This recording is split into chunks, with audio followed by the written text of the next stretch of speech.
Thank you very much to the organizer for organizing this very timely meeting. I think that it's the right time to discuss about the Central Asia, to discuss about the Kazakhstan role in the region as well.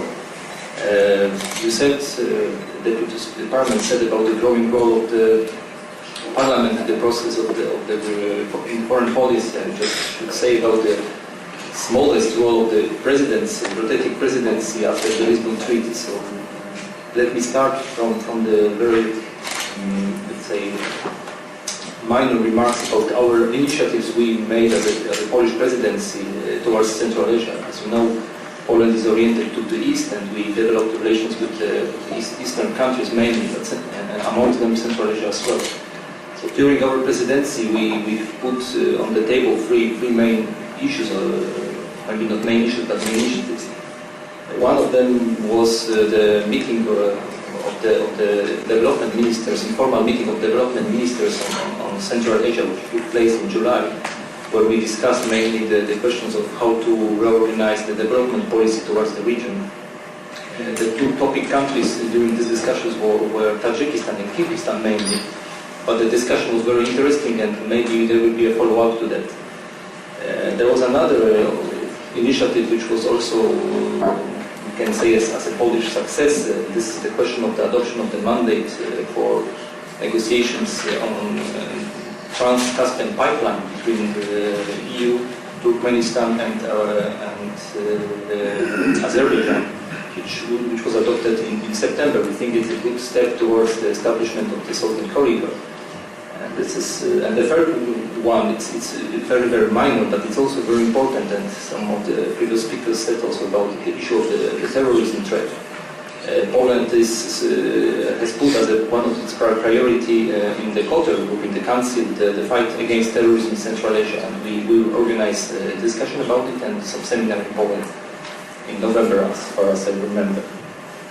Now I'd like to concentrate more about the question of the EU strategy towards Central Asia, which is the topic of this discussion.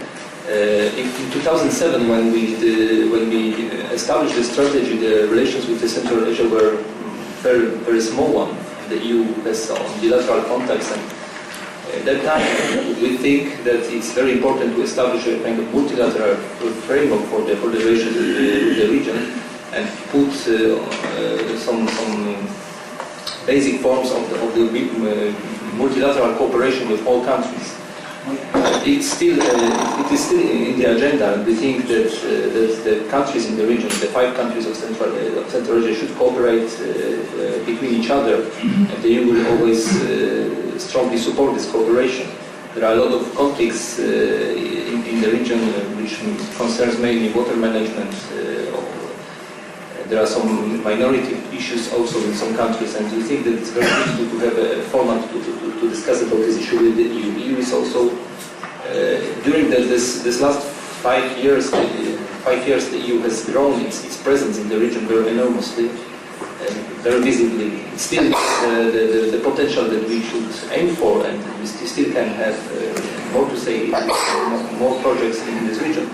That's why we think that the EU strategy towards Central Asia should be developed, and it's a kind of living thing. We will next year, my colleague from the EIS will say probably more about it. We will overview the strategy, and we will look forward to find new priorities, and maybe to try to reshuffle those which are in this document already.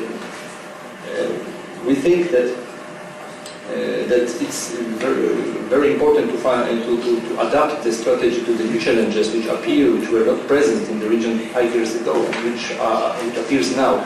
One of it is it's a growing threat from terrorism, which comes mainly from Afghanistan, and also related to the ISAF withdrawal from this country in the next years.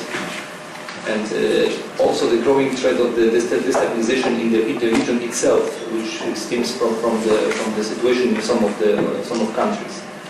Here I can come easily to Kazakhstan. Kazakhstan is an example of the most stable country in the region, and according to Poland, it's a country we should rely on in the relation with the Central Asia. It's a kind of country where we will start all initiatives which will be then probably copied for other countries.